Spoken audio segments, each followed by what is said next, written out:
पंढरपूर मंगळवेढा तालुक्याच्या राजकीय वर्तुळातून एक मोठी बातमी समोर येते।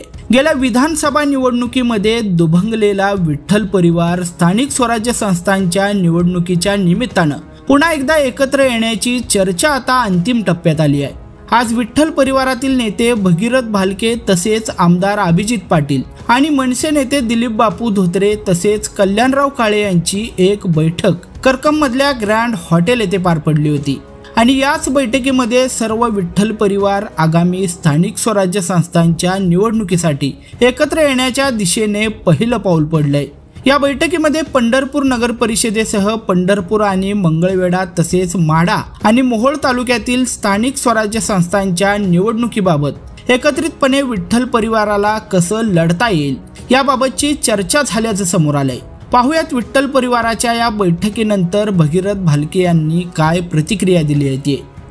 आज विठ्ठल परिवार संदर्भात एक महत्त्वाची बैठक झाली। त्या बैठकीमध्ये सकारात्मक चर्चा निकाल झाले तर कोणत्या मुद्द्यावर येणाऱ्या स्थानिक निवडणुकीसंदर्भात पंढरपूर नगरपालिका असेल, मंगळवेढा नगरपालिका असेल, या नगरपालिकेचे त्या ठिकाणी इलेक्शन डिक्लेअर झालेले आहेत। त्याचबरोबर जिल्हा परिषद पंचायत समितीचे देखील येणाऱ्या महिन्याभराच्या काळात या निवडणुका पार पडणार आहेत। त्यासाठी आम्ही सगळ्या परिवारातले नेते मंडळींना एकत्रित येण्याचं आवाहन विनंती त्या दरम्यान केली होती। त्या पद्धतीनं सगळ्यांनी सकारात्मक त्यांचा प्रतिसाद दिलेला आहे। त्या पद्धतीने एकत्रित येण्याची भूमिका देखील प्रत्येकाने व्यक्त केलेली आहे आणि ती व्यक्त होत असताना ज्या पद्धतीनं आदरणीय भारतमानाने आम्हाला घालून दिलेली शिकवण आहे की कोणताही निर्णय भूमिका घेत असताना तो करत असताना आपल्यासोबत काम करणाऱ्या ग्रामीण शहर भागातल्या वडीलधारी प्रमुख पदाधिकारी, तरुण सहकारी असतील, माता भगिनी पदाधिकारी असतील यांच्या कानावरती घालून त्यांना विचारून त्यांची सहमती घेऊनच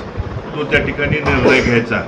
यासाठी प्राथमिक पंढरपूर मंगळवेढाला जोडलेली 22 गावं आणि मोहोळ मतदारसंघाला जोडलेली 17 गावं याची मिटिंग आज आयोजित केली होती। उद्या त्या दरम्यान माढा मतदारसंघाला जोडलेली गावं आणि सांगोला मतदारसंघाला जोडलेल्या पंढरपूर तालुक्यातल्या गावातले प्रमुख पदाधिकारी आणि शहरातले देखील वडीलधारी इच्छुक उमेदवार सोडून जे वडीलधारी जे नानांच्या पासून काम करणारे, खांद्याला खांदा लावून काम करणारे प्रमुख असतील यांच्याशी चर्चा करून या बाबतीत सकारात्मक निर्णय येणाऱ्या 2 दिवसामध्ये त्या ठिकाणी घेतला जाईल। नगराध्यक्ष पदासाठी प्रणिता भालके यांच्या नावाची चर्चा होते, त्या संदर्भात कार्यकर्त्याच्या आणि आघाडीच्या काय भूमिका आहे? कार्यकर्त्यांचा आग्रह असला तरी हे जे सगळ्या परिवारातले नेते मंडळी एकत्रित आल्यानंतर तो बसून नगराध्यक्ष पदाचा उमेदवार असतील, त्याच्याबरोबर लढणारे 36 जे उमेदवार आहेत त्यांचा सगळ्यांचा सकारात्मक विषय घेऊन लोकांचं, जनतेचं काय म्हणणं आहे या बाबतीत सगळ्या चर्चा करून ते